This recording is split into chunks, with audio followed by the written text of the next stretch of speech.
Higher education کا مولانا صدیق صاحب، یہاں پہ موجود تمام ہائر ایجوکیشن کے افسران، ذمہ داران اور میرے پیارے اسٹوڈنٹس، بچے اور بچیاں، السلام علیکم۔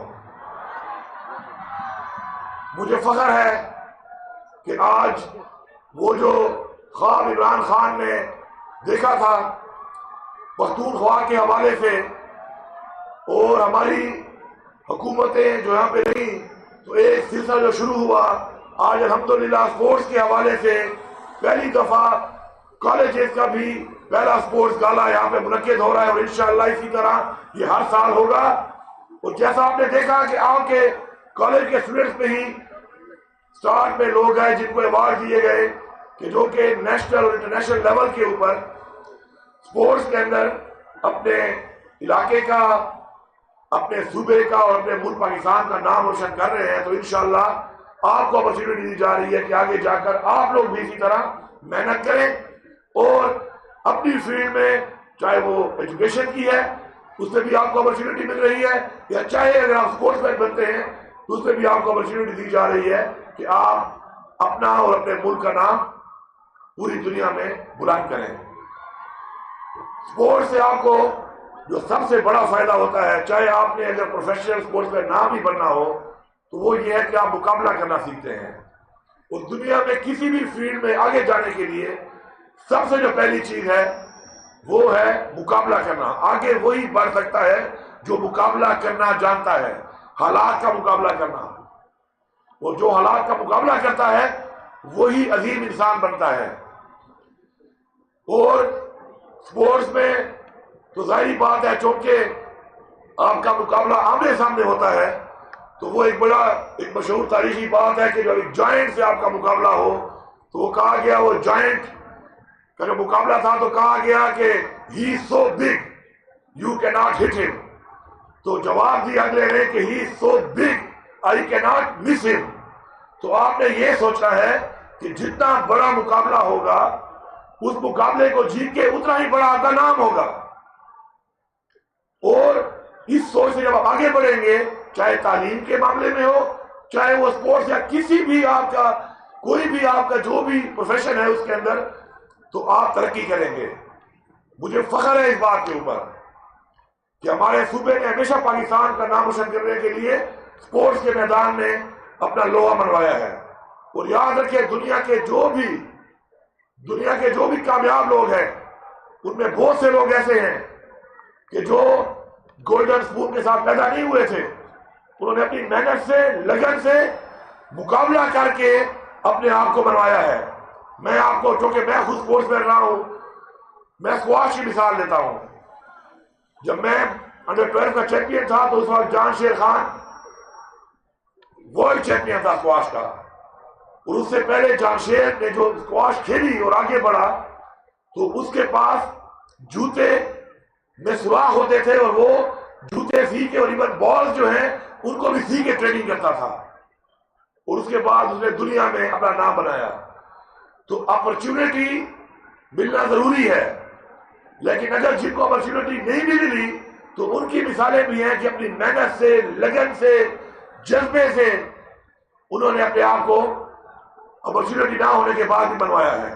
تو مجھے آپ لوگوں سے یہ امید ہے، کیونکہ پاکستان کا جو مستقبل ہے وہ آپ لوگوں کے ہاتھ میں ہے، تو آپ لوگوں نے اس پاکستان میں جو چیزیں ہم نے دیکھی کہ جن وجوہات کی بنیاد پہ پاکستان وہ ترقی نہیں کر سکا جس کے لیے اس کی بنیاد رکھی گئی تھی، تو آپ نے ان چیزوں کو دیکھتے ہوئے جب آگے بڑھنا ہے تو ان چیزوں سے بالا تر ہونا ہے۔ اور بالا تر کیسے ہونا ہے؟ وہ اسلامی تعلیمات کے مطابق جو ہمیں دی گئی ہے۔ پہلی چیز حقوق العباد، انسانوں کے حقوق۔ وہی قومیں اور وہی لوگ آگے بڑھتے ہیں جو انسانوں کے حقوق کا خیال رکھتے ہیں۔ یاد رکھیں، دنیا میں کامیاب صرف وہی شخص ہو سکتا ہے جو کسی اور کی کامیابی پہ خوش ہو۔ اس دن میں خان صاحب کو ملا تو میں نے خان صاحب سے جب بات چیت ہو رہی تھی تو میں نے ان کو بتایا، میں نے کہا خان صاحب دو چیزیں میں نے نوٹ کی ہیں کہ جو بیماریاں ہیں لیکن ان کو کوئی بیماری سمجھتا ہی نہیں ہے، اس لیے ان کا وہ علاج نہیں کرتا۔ وہ دو چیزیں میں نے کہا کیا ہیں؟ ایک انسیکیورٹی اور ایک جیلسی۔ ان دو چیزوں کی وجہ سے بہت سے لوگ اپنے اندر تباہ ہو رہے ہوتے ہیں، اور جو کہ اس کو بیماری نہیں سمجھتے، اس کا علاج ہی نہیں کرتے، تو یہ ایک تباہی بن چکی ہے۔ آپ نے نہ کسی سے انسیکیور ہونا ہے، نہ کسی سے جیلس ہونا ہے۔ قرآن میں بھی ہے کہ حاسد اذا حسد، کامیابی پہ کسی کی خوش ہو، اگر کوئی کامیاب ہو رہا ہے آپ اس کی مدد کر سکتے ہو، آپ اس کی مدد کرو۔ ایسے لوگ اگر خود کچھ نہ بنے تو کم از کم کنگ میکر بن جاتے ہیں۔ تو کنگ میکر تو بن سکتے ہیں آپ اس طرح، صرف نیت اور سوچ کے ساتھ۔ تو مجھے پوری آپ سے امید ہے انشاءاللہ۔ اور آپ دیکھیں کہ جو بھی دنیا میں کامیاب لوگ ہیں وہ ضرور سپورٹس مین، کسی نہ کسی سپورٹس میں، یا وہ ایکسرسائز کرتے ہیں، سپورٹس کھیلتے ہیں۔ اب دیکھیں عمران خان اس وقت پوری ریاست مخالف ہونے کے باوجود مقابلہ کر رہا ہے، کیونکہ وہ مقابلہ کرنا جانتا ہے۔ اور مقابلہ کس کے لیے کر رہا ہے؟ ہمارے لیے، آپ کے لیے، ہمارے بچوں کے لیے، ہماری قوم کے لیے۔ تو سپورٹس آپ کی زندگی میں ضروری ہے۔ مجھے پوری امید ہے کہ انشاءاللہ یہ بھی اس طرح کے ایونٹس ہیں، یہ آپ کو اپرچونٹی دیں گے آگے بڑھنے کی۔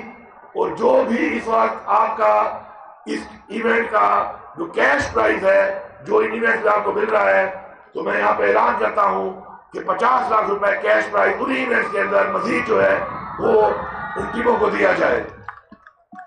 اور آگے کے لیے میں آخری بات یہ کروں گا کہ سپورٹس کے لیے اسکول اور کالجز میں جو سپورٹس کٹس ہیں، جو ایکوپمنٹ ہے، ان میں بہتری لائی جائے۔ اس کے لیے جو بھی فنڈ چاہیے ہم نے پہلے بھی مہیا کیے، مزید بھی مہیا کریں گے۔ آج جب مجھے پتا چلا کہ آج یہ ایونٹ ہے تو صبح میں جب سوچا سپورٹس کے بارے میں، اسکول لائف کے بارے میں، تو میں مینا خان کو بتا رہا تھا کہ ہمارا، چونکہ میں تو سرکاری اسکول میں نہیں تھا، سینٹ ہیلنز ہائی اسکول سے میں پڑھا، تو وہاں پر جو ہماری وہ فٹ بال ہوتی تھی نا، ایک ہی فٹ بال تھی، ایک تو اس کے پتہ نہیں کتنے پنچر لگے ہوئے تھے۔ تو ہمارا ایک کلاس فیلو تھا جو سائز میں یہاں تھا، نور کامل اس کا نام تھا، اور بعد میں ایف سی میں چلا گیا، ابھی بھی میرے خیال میں ایف سی میں ہے وہ۔ تو وہ فٹ بال اٹھا کے یہاں رکھ لیتا تھا، فٹ بال بھی ایک ہی، اوپر سے نور کامل کے حوالے ایک ہی فٹ بال، اور کہتا تھا تم کھیلو گے، تم کھیلو گے، تم نہیں کھیلو گے۔ تو مہربانی کرو، ایسے نور کامل آج بھی گھوم رہے ہیں، زیادہ فٹ بالیں دو، زیادہ سامان دو، تاکہ ہر ایک کو کھیلنے کا موقع ملے۔ کوئی نور کامل جو ہے فیصلہ نہ کرے فٹ بال ہاتھ میں لے کر کہ جی کون کھیلے گا اور کون نہیں کھیلے گا۔ تو اس کے لیے انشاءاللہ فنڈ بھی بہت ہے۔ الحمدللہ عمران خان کے ویژن کے مطابق ہمارا ریونیو بھی انشاءاللہ 55% بڑھ گیا ہے، اور ہمارا سرپلس بھی ماشاءاللہ جو ہے اس وقت 176 بلین ہے۔ یہ پیسہ ہم نے اکٹھا آپ لوگوں کے لیے کیا ہے، اس پختونخوا کی عوام کے لیے کیا ہے، آپ کے لگانے کے لیے کیا ہے۔ انشاءاللہ ہم کوئی بھی کسر نہیں چھوڑیں گے آپ کی بہتری کے لیے کسی بھی سیکٹر میں۔ آپ سب کا بہت شکریہ۔